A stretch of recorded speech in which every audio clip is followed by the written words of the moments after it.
没想到把肉末放进西红柿里，即将解锁西红柿的新吃法，营养与美味并存。这道菜就是很多人没见过也没吃过的人间美味。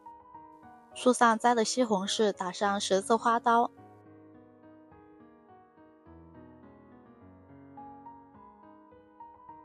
切去西红柿底部，掏出西红柿里面的果肉备用。15一斤的猪瘦肉切成薄片，再剁一剁，剁成肉末装入碗中。肉末中打入一个正宗的母鸡蛋，1勺盐，1勺玉米淀粉，搅拌均匀。我每天都在认真的教做菜，麻烦您点个免费的小红心鼓励一下吧，非常感谢。然后把肉末填充到西红柿里面，按压紧实。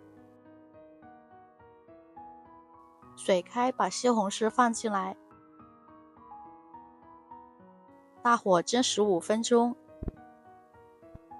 准备几根小葱和1块去皮的生姜，小葱切段，生姜切片，再改刀切成姜丝，切好装入碗中。锅中油热，放葱姜段，煸炒出香味。明人不说暗话，今天还是想让你点个小红心鼓励一下，非常感谢。加入400克清水煮开后，倒入掏出来的西红柿果肉，边炒边翻动，把西红柿的汁水煮出来。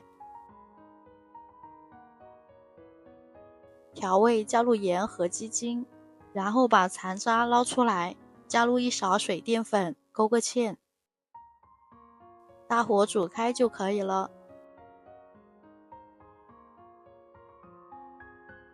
西红柿蒸好后脱去外皮，把刚才汤汁淋在西红柿上就可以开吃了。这样做出来的西红柿酿肉，一口下去软糯流沙，一出锅家人都特别爱吃。喜欢就赶紧收藏做起来吧。